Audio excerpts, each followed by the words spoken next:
Hello, नमस्कार. तर मी अंजली रेसिपीजमध्ये आपलं स्वागत आहे. आज आपण बनवणार आहोत रक्षाबंधन स्पेशल रसमलाई. सणासुदीचे दिवस आलेले आहेत. तुम्ही 15 ऑगस्टला सुद्धा बनवू शकता किंवा रक्षाबंधनला सुद्धा बनवू शकता. जास्त वेळ लागत नाही याला. तर आपण केलेले आहे ट्राय. तुम्ही सुद्धा ट्राय करून बघा.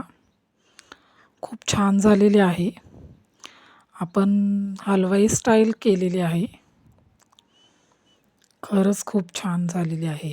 बघू शकताय. त्याला रंगसुद्धा खूप छान आलेला आहे. तर त्याच्यासाठी आपल्याला लागणार आहे 1 लिंबू, वेलची पावडर, साखर, केसर आणि थोडा पिवळा रंग.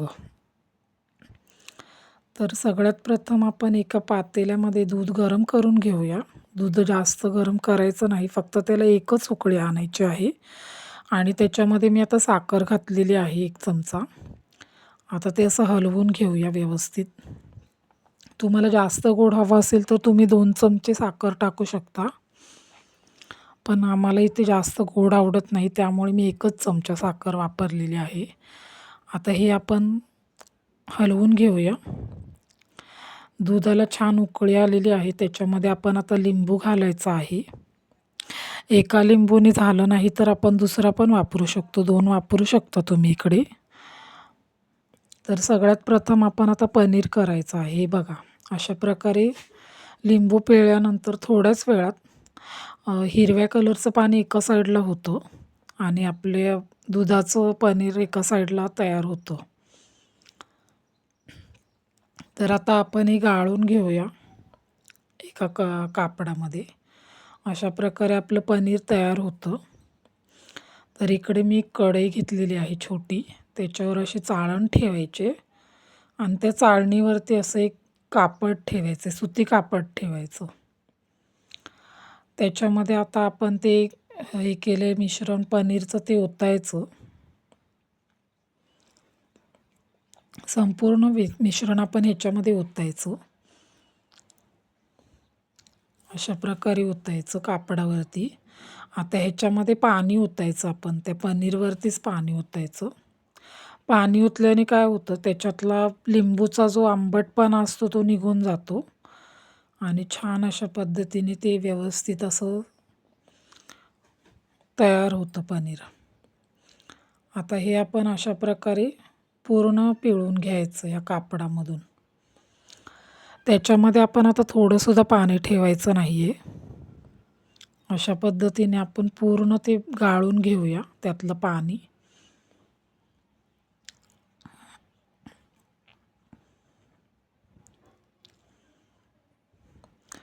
आणि घरात जर पनीर बनवायचं असेल तर ही पद्धत एकदम सोपी आहे. ओरिजिनल पद्धतीने तयार होतं पनीर. खरंच अप्रतिम पद्धत आहे ही, आपण बाहेरून विकत आणण्यापेक्षा. तर इकडे मी 1 लिटर दूध घेतलेलं होतं आणि हे पाणी तुम्ही कणिक मळताना सुद्धा वापरू शकता. ह्याच्यामध्ये बरंच प्रोटीन असतं त्या पाण्यामध्ये. तर परत एकदा आपण कढई घेतलेली आहे. त्याच्यामध्ये आता आपण पाणी गरम करायला ठेवत आहोत. पुन्हा एकदा आपण त्या पाण्यामध्ये साखर घालायची आहे. इकडे मी 2 चमचे साखर वापरलेली आहे, मोठे 2 चमचे. आता ते पाणी हलवून घेऊया. पाण्याला जास्त उकळी आणायची नाही, फक्त एकच उकळी आणायची पाण्याला.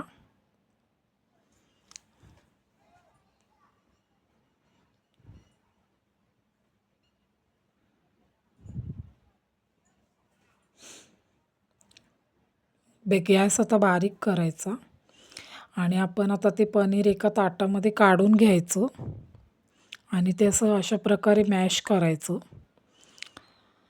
त्याला पूर्ण असं तेलकटपणा सुटेपर्यंत मॅश करून घ्यायचं व्यवस्थित. नाहीतर त्याचे गोळे होत नाहीत व्यवस्थित. अशा पद्धतीने ते व्यवस्थित मॅश करून घ्यायचं.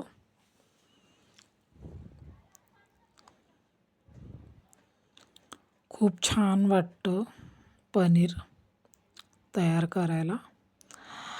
आणि आता अशा पद्धतीने बघू शकताय, ह्याला थोडं थोडं तेल सुटत आलेलं आहे. आपण कणिक मळतो तशा पद्धतीने आपण हे मळून घ्यायचं. हे बघा अशा प्रकारे आता त्याला तेल सुटलेलं आहे. बघू शकताय माझ्या हाताला सुद्धा तेल लागलेलं आहे.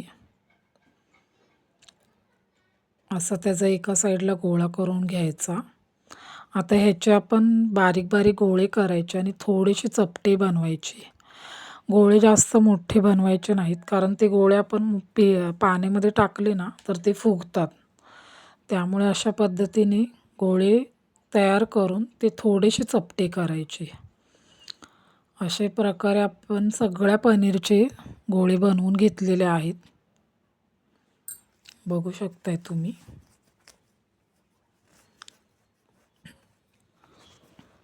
पाण्याला छान उकळी आलेली आहे. तर ते पाणी साखरेचं आपण साखर विरघळल्यापर्यंत आपण ते पाणी असं हे करून घेऊया, हलवून घेऊया. पाण्याला उकळी आल्यानंतर आपण ते गोळे आपण आता त्या पाण्यामध्ये घालायचे आहेत. गॅस एकदम बारीक करायचा, मंद आचेवरतीच हे गोळे त्याच्यामध्ये आपण टाकून घेऊया. अशा पद्धतीने सगळे गोळे आपण त्या पाण्यामध्ये घालायचे आहेत आणि गॅस बंद करायचा. एक 10 मिनटं ही गोळे असेच ठेवायचे. पहिल्यांदा गोळे असे हलवून घ्यायचे आणि मगच ते 10 मिनटं ह्या पाण्यामध्ये, गरम पाण्यामध्ये ठेवायचे. गॅस बंद करायचा. अशा पद्धतीने हे गोळे आपले असे फुगत पण आलेले आहेत आणि ते आतमधून असे शिजतात. आता हे 10 मिनटं बंद करून ठेवायचे आहेत झाकण लावून. गॅस बंद करून एक 10 मिनटं झाकण लावून ठेवायचं. त्यानंतर आता आपण हे गोळे काढून घ्यायचे. ह्या गोळ्यांमधलं पूर्ण पाणी निथळून घ्यायचं. गाळणीने अशा पद्धतीने पूर्ण गाळून घ्यायचं ह्याच्यातलं पाणी. आणि हे गोळे आपण आता एका प्लेटमध्ये काढून घेऊया आणि थंड बर्फाच्या पाण्यामध्ये हे गोळे लगेचच मिक्स करून घेऊया. एक 5 मिनटं हे गोळे थंडच्या बर्फाच्या पाण्यामध्ये ठेवायचे आहेत. आता लगेच 5 मिनटानंतर आपण हे गोळे पुन्हा एकदा आपण काढून घेऊया. त्यातलं पाणी निथळत आलेलं आहे आणि व्यवस्थित असे गोळे आपलेही शिजलेले आहेत. माझे गोळे तुटत नाही आहेत, गोळे तुटता कामा नाहीत. त्यामुळे अशा पद्धतीने गोळे शिजले पाहिजेत. बघू शकते. आता इकडे आपण रस करून घेऊया. इकडे 1 लिटर दूध घेतलेलं आहे मी एका कढईमध्ये. त्याला तर छान अशी 10 मिनटं उकळी येऊन देऊ देत. दुधाला उकळी येईपर्यंत दूध छानपैकी असं हलवतच राहायचं.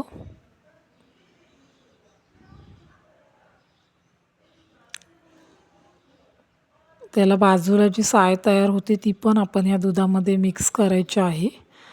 त्याच्याने छान असं रसाला फ्लेवर येतो रसमलाई करताना.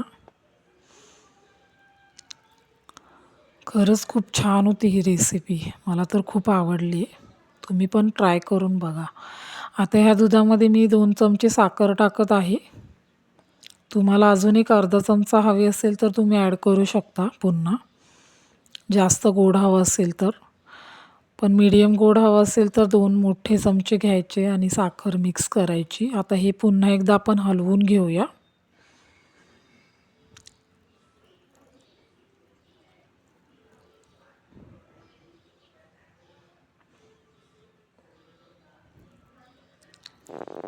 छान असं दुधाचा मस्त वास येत आहे. आता ह्याच्यामध्ये आपण पिवळा रंग घालायचा आहे.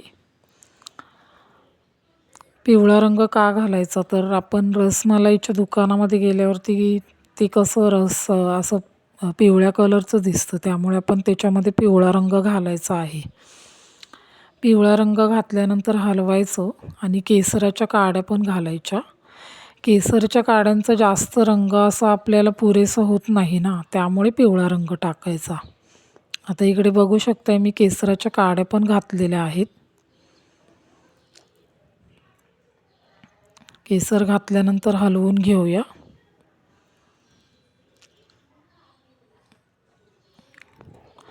केसर घातल्यामुळे छान असा सुगंध येत आहे दुधाला. आणि गॅस बंद करून शेवटी आपण वेलची पावडर घेतलेली आहे ती आपण ह्याच्यामध्ये घालून घेऊया. आणि वेलची पावडर घातल्यानंतर सुद्धा हे मिश्रण सगळं एकत्र करून घेऊया. आता इकडे मी बदाम, काजू आणि पिस्त्याचे काप घेतलेला आहे. ह्याच्या पण काप करून घेऊया. माझ्याकडे मनुके अवेलेबल नव्हते. तुम्हाला जर मनुके हवे असतील तर ते सुद्धा तुम्ही घालू शकता. आता ह्याचे बारीक काप करून आपण हे रसामध्ये घालायचे आणि ते गोळे आहेत ते आपण ह्या रसामध्ये ॲड करूया. अशा पद्धतीने सर्व गोळ्या आपण ह्या रसामध्ये ॲड करायच्या आहेत. खूप छान असा रंग आलेला आहे आणि काजू, बदाम आणि पिस्त्याचे काप टाकल्यामुळे खूपच छान दिसत आहे ते मगाशी गोळे घेतलेले ते असे आपण घालून घेऊया पूर्णपणे. आणि 2 तास ठेवायचं आहे फ्रीजमध्ये. 2 तासानंतर अशा पद्धतीने तयार होते आपली रसमलाई. हलवाई स्टाईल रसमलाई खूप छान होते. तुम्हाला अजून एकदा काजू बदामचे जास्त काप आवडत असतील तर अजून सर्व करा. आणि खूप छान रेसिपी तयार झालेली आहे रसमलाईची. लाईक करा, शेअर करा आणि कमेंट करा. आणि हो, सबस्क्राईब करायला विसरू नका बरं का. इकडे मी एका छोट्या बाउलमध्ये पण टाकलेला आहे आणि सर्व केलेला आहे त्याला. पण नक्की एकदा ट्राय करून बघा. Thank you. बाय.